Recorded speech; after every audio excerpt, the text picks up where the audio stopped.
নমস্কার দাদা। দাদা নমস্কার। ভালো আছেন? এই তো গোবিন্দ রাখছে ভালো। আপনার সাথে একটা প্রসঙ্গে আলাপ। বলেন।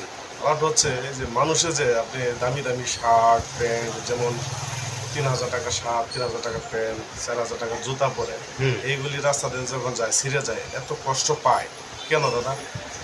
আসলে মানুষে আপনার ওই পোশাকটার মূল্যায়ন বেশি করে, শরীরের প্রতি এবং দেহের প্রতি তেমন মূল্যায়ন করে না। এটাই আসলে বৈশিষ্ট্য।